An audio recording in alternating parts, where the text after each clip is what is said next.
ಒಂದೊಂದ್ಸರಿ ಮಾತಾಡಲಿ ತಗೊಂಡು ಸ್ಟೇಜ್ಗೆ ಸರಿ ಥ್ಯಾಂಕ್ ಯು ಸಾಕೋದು ಟೇಬಲ್ ಮೇಲೆ ಪ್ಲೀಸ್ ಟೇಬಲ್ ಮೇಲೆ ಜೋರಾಗಿ ಮಾತಾಡಲಿ.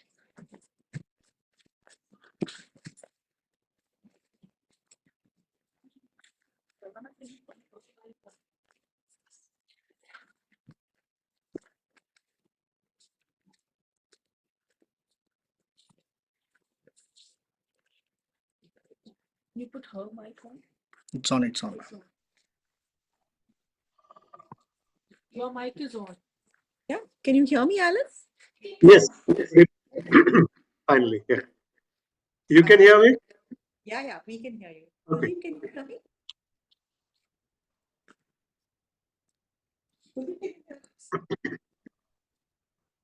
No.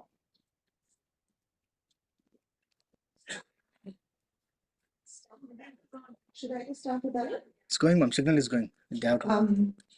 Yeah, I think so honestly, this is such a conventional work. It brings to image and voice and music and sound in such an original way to evoke the sense of a mind meandering through melodies. As I was reading about the film, I found Amit Dutta's description, and he says the film takes the single moment of Kumar lying on the sick bed and expands it, where his life of music and contemplation moves like a dream. And indeed it does. Of course, by using animation, really, since there's a remarkable step away from realism into a very much more symbolic vocabulary of visuals. So I will start. I'll ask speak to Alan first. Yeah. Yeah. Can they both hear me? Can you hear me now? Yeah. Let's speak to Alan first. So I think as the art director and animator, I think one really wonders how the film was visualized and storyboarded.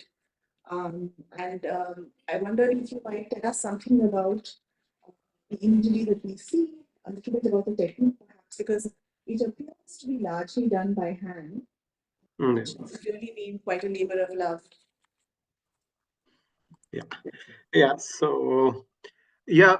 see what Kuldeep and your voice was cracking a little bit, Anitha. So, whatever I've heard, I think I got the question.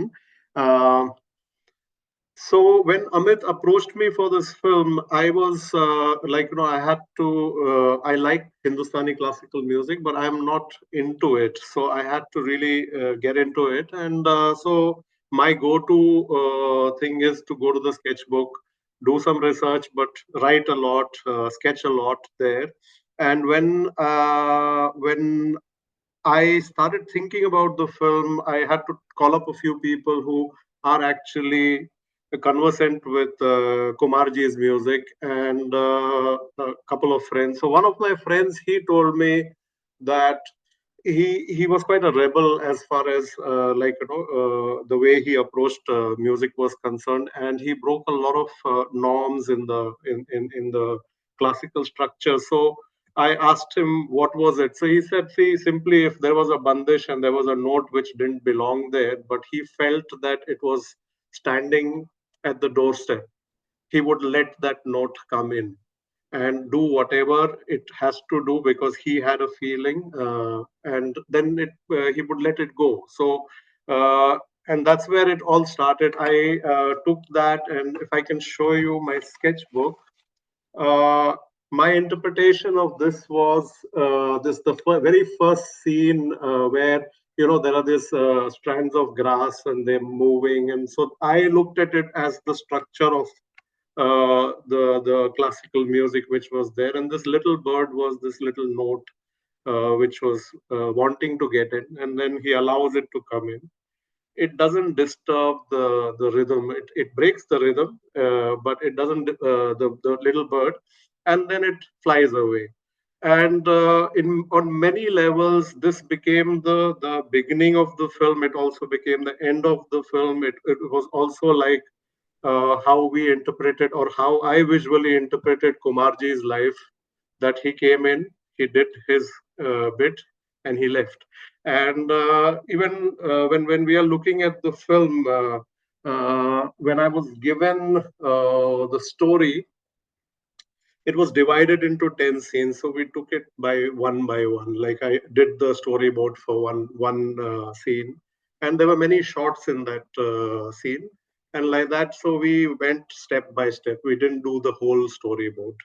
So that was the process. But before all this, my if you can see my sketchbook, right? So what I did was I just did my own little research, and I had I just started writing down uh, my thoughts, and it was also nice because I come from a very Hindi speaking background, and suddenly to have a project which was where there was a lot of poetry, there was a lot of lyrics, and it was quite nice to uh, like, for example, this one.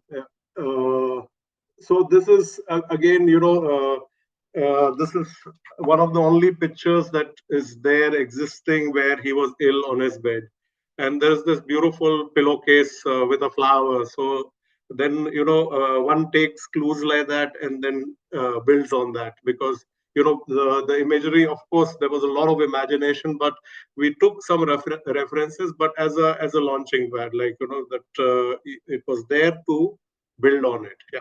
So that was the process, which there was no plan for a process like this, but that's what it became. Yeah.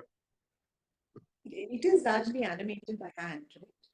Yes. Yeah. And single-handedly, so I died. Yeah. Okay.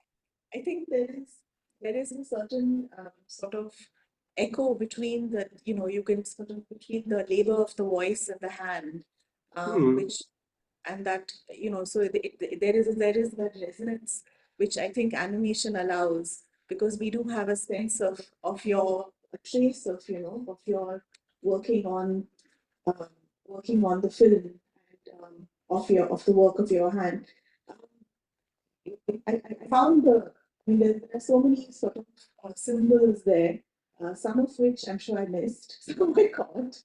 I Mm. was intrigued though about how you came to them. There's, for instance, there, some are quite evident: the bell of the temple, the flower that blooms, and so on. And then we have we see a lot of wood, for instance, and I wondered, how you came to some of those images. Did you sort of visit the places that Kumarji did, or is these sort of what from memory or from imagination? Yeah, it was both. It was a combination of imagination, my own sketchbooks, because I come from India, so I have visited a lot of places that he's been to, and I have sketchbooks from those places. So some of the sketchbooks, actually, like pages from the sketchbook, they became the shots in the film. Like especially Varanasi, for example. It is something that the steps, it was in my sketchbook. Then I did a painting for an exhibition, and then when this film came by, and we were talking about like him being influenced by all these places, and if I had references, I used them from my own sketchbook. But there was Devankan, who was assigned at Amit's end, who was giving me with each scene, whatever reference material was there, he was sending it to me. And then, of course, the imagination takes over. So, for example, I got some because there was a lot of reference to a book, and I thought it was a common thing because I work a lot in my sketchbooks, and so Kumarji's book was there. And then when I saw his handwriting, it just became like I've never seen a handwriting with the horizontal bar in Hindi being like a wave, and that was his handwriting, and I thought it was quite musical. So I just took clues and I took off on that, and for me. Personally, it was very interesting because Amit, instead of saying no, no, no, let's not go there, he was like, "Go for it." I mean, this is why we are working together. So there was never in fact, my interpretation of the script was not like a visual. version of the written text. So Amit actually had to go back to the drawing board and reimagine the film and edit it the way he thought that the sequences would work. But that was the fun bit in getting that freedom at the same time, not deviating or not really going away from the topic, but some of it is indulgence, like the railway thing. That was a very small thing that he hears about Gandhiji's assassination on a radio. But my entire family, I'm a railway kid, and my uncle was building locomotives. So I really asked Amit if we could if we could go there, and he said that it works with the film because that there is this rhythm of the train and all of that. So it was. I don't know. I mean, it was one project where I really got to exercise all my creative freedom, if one calls it, and I was allowed to go there, and Yeah, no, I think I also personally I enjoyed the return to the I enjoy the return to the page yeah. because there is a sense of a page implicit in those frames which seem white where we see figure and no ground. And then we do see a book and we see the pages of the book flip. And then of course we see Kumarji's writing in reverse, in his hand. And so, the sort of that narrative use page and the repetition and the kind of rhythm of that repetition was also very fruitful. I wonder, do we have Kuldeep? Yes, we do. He is there. I can't see him on my screen. Um, I did wonder, did the film? Of course, Kumarji had such a vast and varied repertoire of compositions and drafts, and he innovated his own, and so on. And one wonders from this remarkable body of work, how do you choose the pieces that were to be in the film?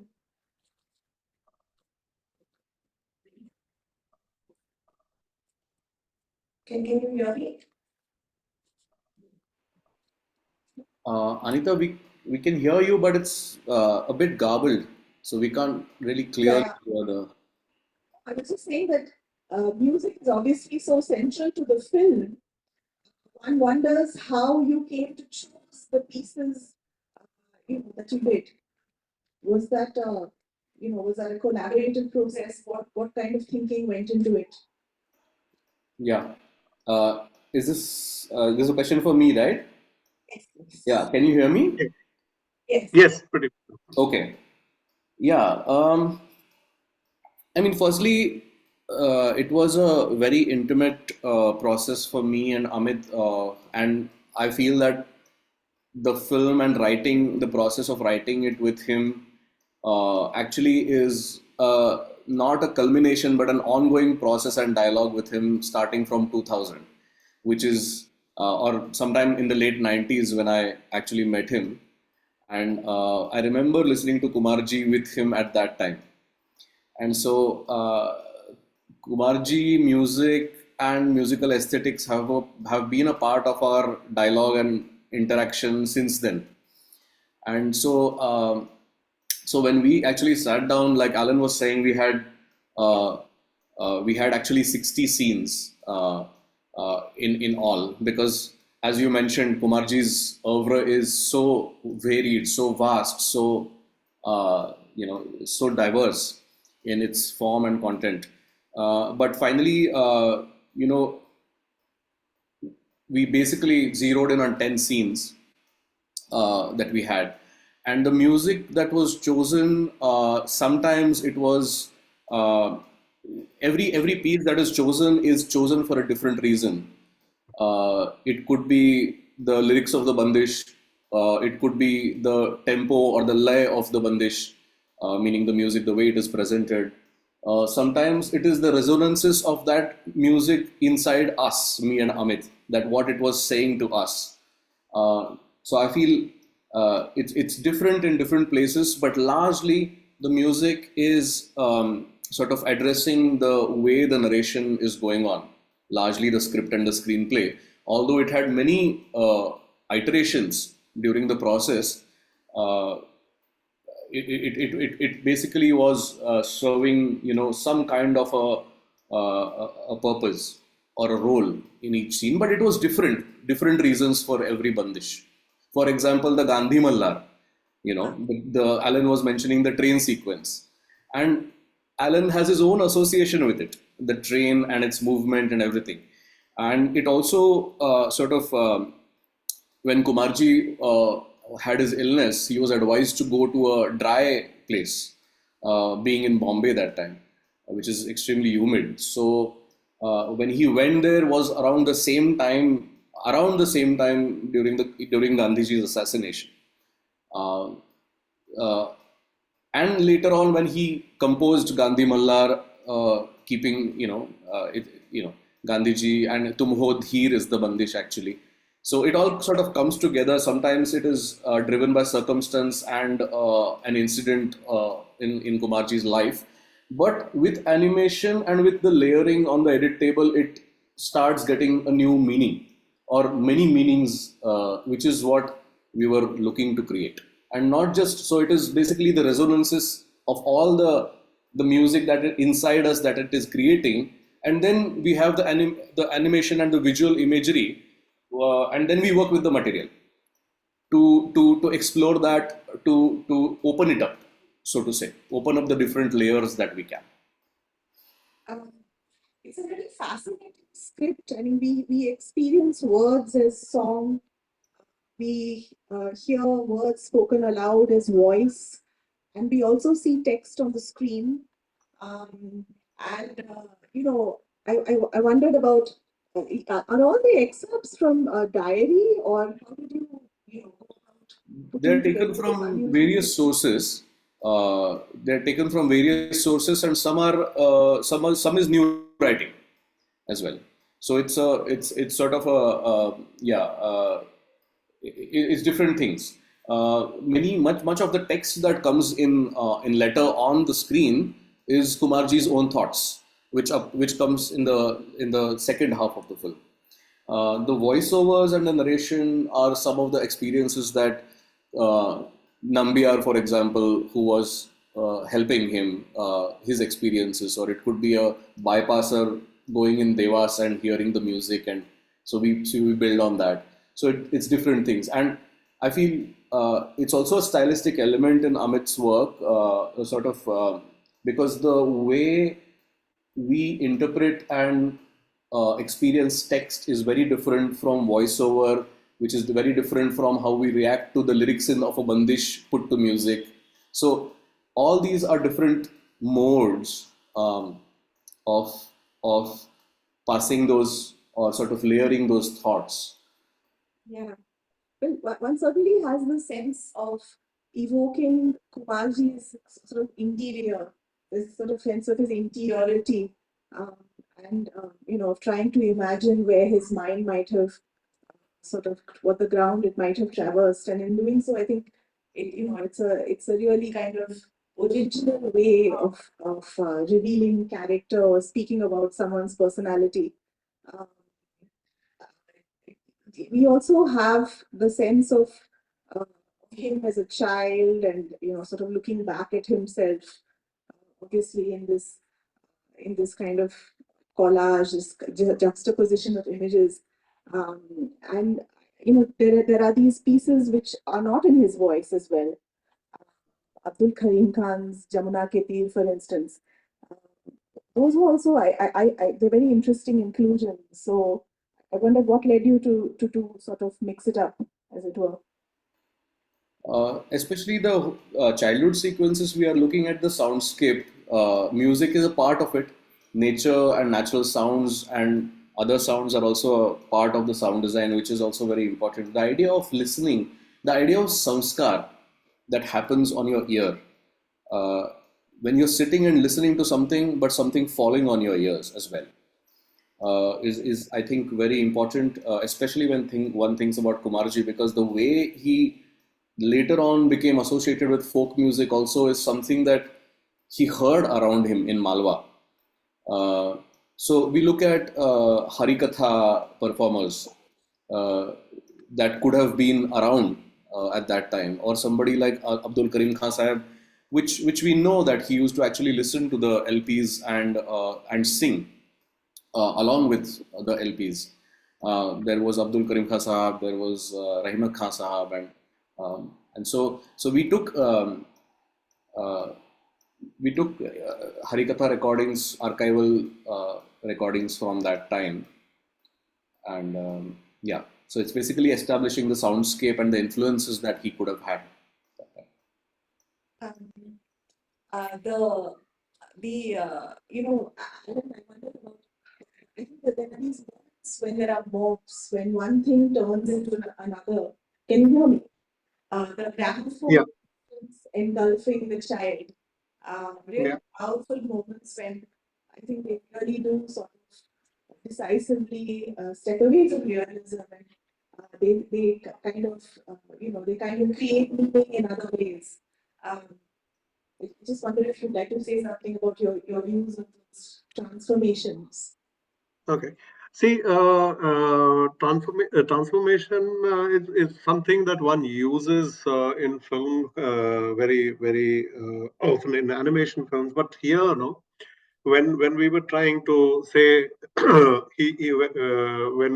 Amit said, or when Kuldeep, me and Amit, we were discussing, and we had this whole thing about how he used to try to get into the core of the music.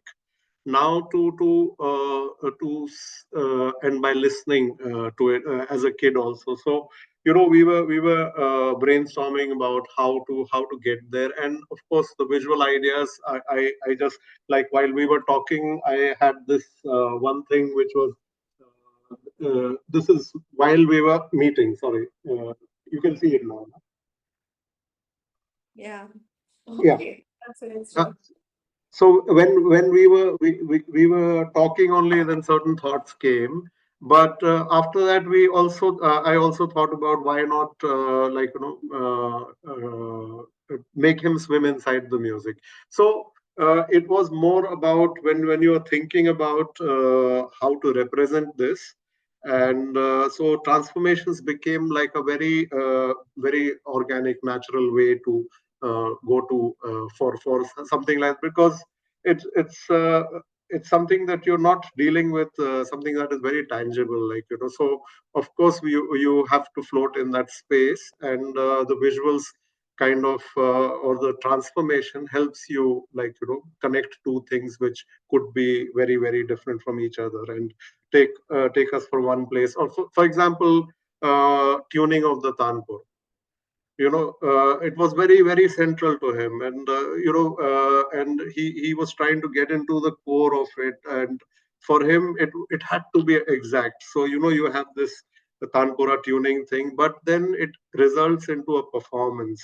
That's why you had this transition where it becomes an architecture. So it is like a feeling that now it is tuned, it will go into a performance, and then you go deeper into it. So there is a very circular repetitive element which is there in the transitions also, because he was trying to get into the core of finding the just the right uh, I would not have the technical musical terms to say it, but visually that's where I was trying to get it to the core of it. Yeah. So Does anyone have any more questions? Yeah. Yeah.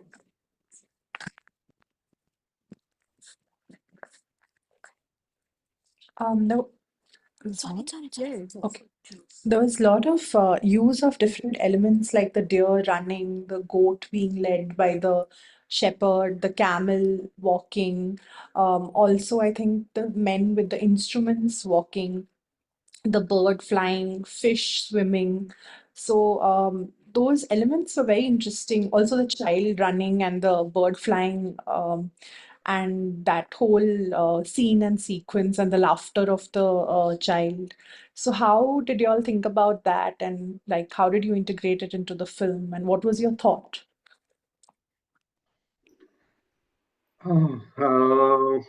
It was a reaction to the bandishes. Many of the bandishes, like say for example, camel. He was inspired by the sound of the camels walking, and so he created. So in the end we might not have used those bandishes, but we did take inspiration. Like there's one bandish where he's trying to wake up his wife, and she's saying "Abhi nahi sone do." So and he creates a bandish out of that. So that became the visual, and of course, childhood. We wanted to like because when you are expanding on this time when he is spending 6 years, when he is not able to sing, you know, you're trying to also go and trying to actually, the film seems to be very slow and long, but if you look at it, it's 6 years squeezed into 1 hour 20 minutes. So that's another perspective. If you uh, images came from what sounds were, but sounds which are not being used in the film, but was a very integral part of where he drew his inspiration from. And of course, the child running after the bird it's like you're chasing this thing which is there, and but it is not. It is very elusive. So the bird is a very repetitive element that comes, but it's also allowed. It's there. So it has been used as a symbol, and when you when you begin, you don't have a complete plan. You have an idea of where you're headed, but these elements become like things that help you take the film or the visuals forward. So say for example, bird became one of those. It became one of those carriers of like how to take an idea forward. Yeah. And just to add on that, I wanted to add that uh, each the walking part is also resonates with the idea of lay, the idea of tempo, and Kumarji, it was this aesthetic principle of lay is very central to Hindustani classical music, and especially with Kumarji, where in his lecture demonstrations, in his writing, he's expressed the centrality of the notion of lay in music. And even while talking about gharanas, when he used to talk about Gwalior Gharana or Agra Gharana or some other gharanas, he used to keep lay as the central differentiating the factor. One of the differentiating factors is that Jaipur ki lay alag hai. The lay of Jaipur is different. The lay of Gwalior is different. You know, so many of these motifs are used to convey different tempos as well. Like the Kasturi Mruga is the Kasturi deer that is walking has a certain lay to it, or the sheep that are walking up the hill. Actually, that is the Mata Ki Tekri. That's a small hill which is just behind his house actually, and those sheep. There used to be this whole thing of sacrifice, of taking the sheep up the hill for animal sacrifice to the Mata, the temple. So there are these historical references from his life, but then they take on different roles also. Like for example, to convey lay or to for the idea of transform, the idea of travel, and so on. So, just adding on to what Kuldeep is saying, so we had this background story about the sacrifice bit of the animals, but then we also had Rangna Daloj Shamji, so that whole thing of hill and the tree becoming red. It was like trying to say both the things in the same place. You're talking about sacrifice, but not actually talking about it, but it is there. And so also imagery came, I'll just read out something which when I was doing my research, ऐसा लगता है कि परंपराओं की जड़ तक जाने के प्रयास में कुमार जी ने नवनिर्माण के बीज पाए. So now that was something that I just read, and then the images that came to my head was this tanpura, which is like a seed which turns into a tree, and it's just thoughts that words, when you read them, they evoke certain thoughts. At least to me, visuals come to my head, and I start putting them down, and that's how a lot of imagery in the film was, like, visualized, or it was created, because it was just one reacting to all the stories. And we were not trying to, although it's been put into sometimes a documentary section, we were not trying to make a documentary. We were trying to kind of having a very writing a very poetic essay about the life and the inspirations behind his music. So we had to go to places where it was difficult to go to those places, and the only things that we had as clues were references, which were also stories that that people have narrated. And some Anita was asking about also the imagery, as far as the realistic, how his house, there was one image, or his bed. So that those have been taken, but that was not the point to show things the way it is. But of course, we took some very realistic things, and some things which are more symbolic. Yeah.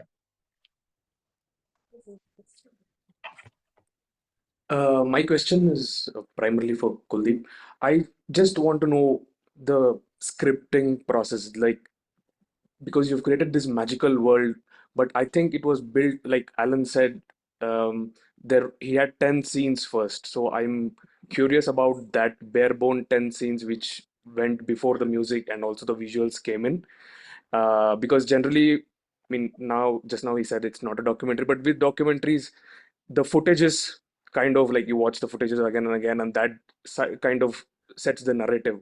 So I'm really curious of what was the process, and also what what went into the scripting process. Yeah. So, from the start, from the point at which we knew that we are working with animation and visuals, it liberated us in terms of the ideas and that we wanted to deal with. So, firstly, it was clear that we did not want to make a biography or biographical film, so to say. Although most of the things used have roots in some historical, incident or something, but primarily we wanted to engage with the idea of his creation, his idea of the bandish, his compositions, the ragas that he created. So, so we kept his thoughts, his philosophy, his aesthetics as the central theme for us to sort of write around. Um, so, for example, we would take a scene, and a part of the scene we would have meetings with Alan, as a part of just trying to explain the process here. Uh, and we would talk about that incident or a notion of the, or like, for example, what Anjani Bhai Malpekar says um, about the note and the overtones in the nad in the Tanpura section. So we would try and convey that to Alan, and then we would leave that to his imagination in terms of actually coming up with a visual interpretation of it. And when he came back with an imagery for that, or a sequence of images, then there was further interaction. We would exchange ideas, and then slowly, something emerges out of that. Something that is getting created. Something between fact and fiction is getting created, and that is the whole idea. Is that how do we make it more explorative? Because that was the germ of Kumarji. Even um, I mean, he played with music, literally played with music. Every mehfil that he ever sung was an exploration. So we kept that as an inspiration for us to sort of choose what we wanted to, convey. And largely that was the process. When Alan came back with his images, there was interaction, obviously, and then I would say the screenplay finally got written on the edit table. Like Alan was mentioning, that there was a screenplay to start with, and then it went through several iterations, and finally got done on the edit table. I feel that there is some brilliant magic that Amit has created on the edit table as well, in terms of the layering and the sound design and the idea of playing with time. Yeah. So just to add on, it's to what Kuldeep was saying. I have like just a page which kind of explains that. So previously when we met, I was told about this Gandhiji's assassination hearing on the radio. So this is like just the meeting where Amit is also reflecting and Kuldeep is also reflecting. But this is how things were evolving. So I think I'm showing this page just because I think it seconds or it gives a visual to what Kuldeep was talking about in terms of process. Yeah. Yeah, a quick question for Kuldeep. In the title, it's rhythm in English, and in Hindi, it is Chhand. When Kumarji also talks about lay, and for rhythm, we have lay in Hindi. So why is it Chhand? It's creative liberty or something like that? So Chhand is actually meter, which is when we have meter in poetry, we have meter in different forms of literature and music. But I think the closest English word for that we couldn't really find. So meter of a flower doesn't really make sense. So essentially meter when you talk about meter in context of music, it is the larger idea of the meter and the lay getting layered and creating rhythm, essentially, which so that was the closest that we could find, a word that conveys that everything in the world or the universe has a rhythm and a lay to it in its transformation, in its metamorphosis. Yeah, Alan, your favorite subject is also sketching cycles, actually. Who's this, if I may know? I'm Bakul Jani. Hi, We might Babu. have met in Rajkot, actually. Right.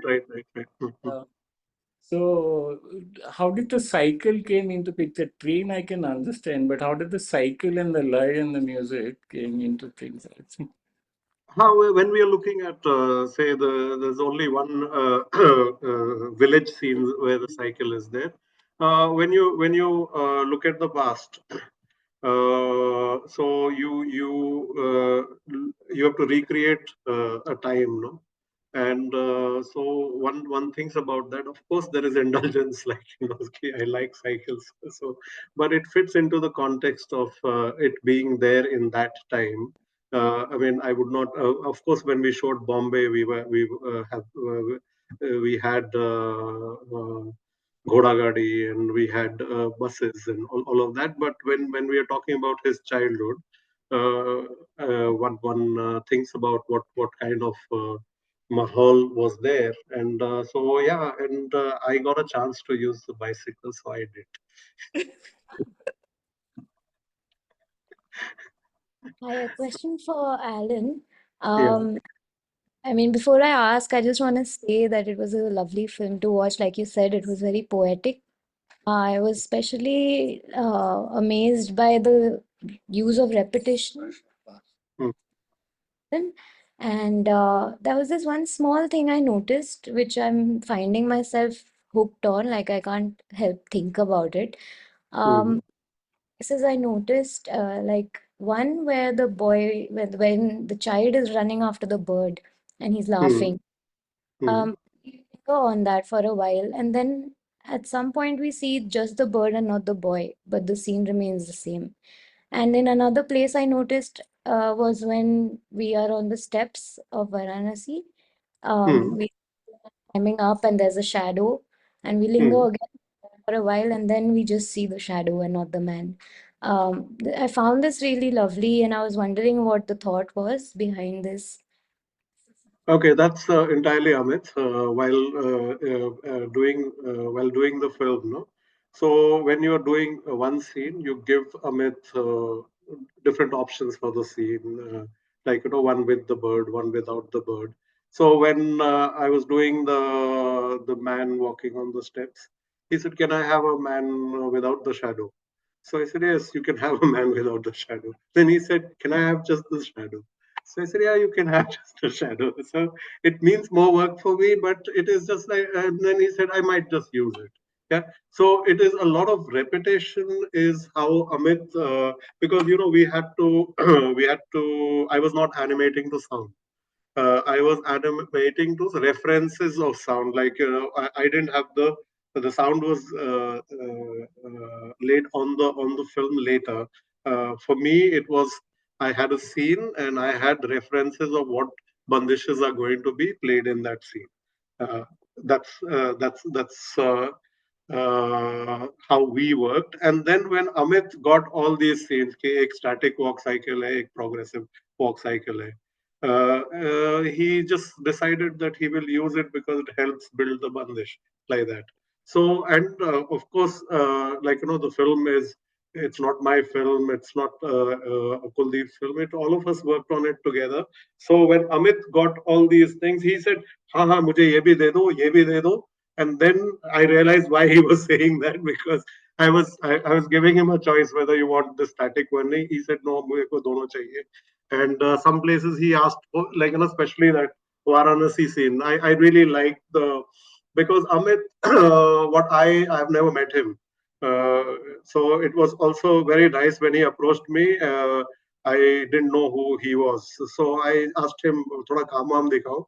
I would like to see some work of yours before I say yes. So when I saw his work, I was feeling very bad, and I said, I should be the one calling you and asking you that I want to work with you.